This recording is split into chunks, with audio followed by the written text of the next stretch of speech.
Hay misterios que no parecen estar hechos para ser resueltos. Están ahí para otra cosa, para obligarnos a escuchar con más atención. Hoy vamos a explorar una idea muy antigua sobre el conocimiento oculto y veremos cómo esa idea resuena siglos después en la obra de uno de los compositores más famosos de Inglaterra. Esta frase es potente, ¿eh? Nos transporta a una época casi mítica, anterior a los libros sagrados, anterior a los reyes, un tiempo en el que la sabiduría no era algo que se tenía, sino una presencia viva, autónoma. Era, por así decirlo, una entidad con la que se podía tener una relación, no un objeto que se podía poseer. Y aquí está el meollo de la cuestión. Por un lado, la sabiduría como una figura viva, femenina, divina, Sofía, que hablaba por sí misma.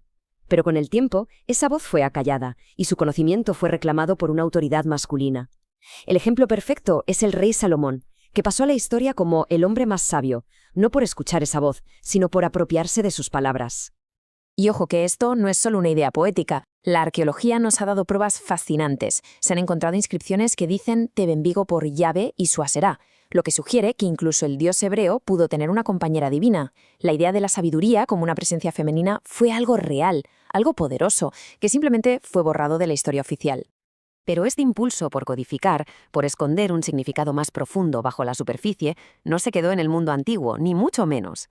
De hecho, vamos a dar un salto enorme en el tiempo para ver cómo este mismo patrón reaparece en un contexto totalmente inesperado. Y aquí lo tenemos, Sir Edward Elgar. Para el mundo era uno de los grandes compositores británicos, un pilar de su tiempo. Pero en privado, era un hombre consumido por los secretos, los juegos de palabras y los códigos. Es que la mente de este hombre era realmente interesante. Más allá de la música, su vida estaba llena de aficiones que, en el fondo, eran puzzles que resolver. La química, el ciclismo y, por encima de todo, la criptografía. De hecho, llegó a resolver un código que se consideraba insoluble, el llamado código nihilista. Estaba claro que le encantaban los buenos acertijos. Y, lógicamente, esta pasión por los enigmas se manifestó en dos de sus creaciones más famosas y misteriosas. A la izquierda, un puzzle privado que le mandó a una amiga. A la derecha, un puzzle público que le presentó al mundo entero. El primero es el cifrado Dorabella, una nota muy corta, escrita con un alfabeto de símbolos que él mismo inventó. Se la envió a su amiga Dora Penny, que por supuesto no pudo leerla. Y lo más increíble es que a día de hoy nadie más ha podido. Sigue siendo un misterio absoluto. Y luego tenemos su obra maestra pública, Las variaciones Enigma. La idea era simple pero brillante. Un tema original seguido de 14 variaciones. Y cada una es un retrato musical de una persona de su círculo más íntimo. Pero, conociendo a Elgar, estaba claro que había un gran enigma escondido. Bueno, una parte del enigma sí que se resolvió. Tras la muerte de Elgar, se desveló quién era quién. CAE era su mujer, Caroline Alice, Nimrod su mejor amigo y editor, e incluso Dorabella era la misma Dora Penny, la del cifrado. El último, EDU, era su propio autorretrato, el apodo que le ponía a su mujer. Pero aquí viene lo bueno. Elgar insistió en que ese era solo el primer nivel del enigma, que había otro mucho más profundo. Dijo que, a través de todo el conjunto, otro tema más amplio recorre la obra, pero no se toca. O sea, una melodía fantasma que lo une todo, pero que nunca llegamos a escuchar. Y como buen creador de acertijos, dejó pistas. Y con eso desató una búsqueda del tesoro que dura más de un siglo. La primera pista es una melodía muy famosa. La segunda no se oye en ninguna parte de la pieza. Y la tercera, la más intrigante de todas, es que dijo que Dora Penny, la misma del cifrado indescifrable, debería saber la respuesta.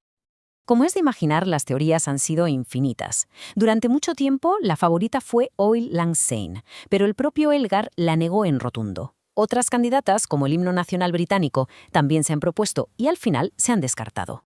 La creatividad de los detectives musicales ha sido asombrosa, la verdad. Hay quien cree que el tema de Elgar encaja a modo de contrapunto con obras de Mozart o de Beethoven.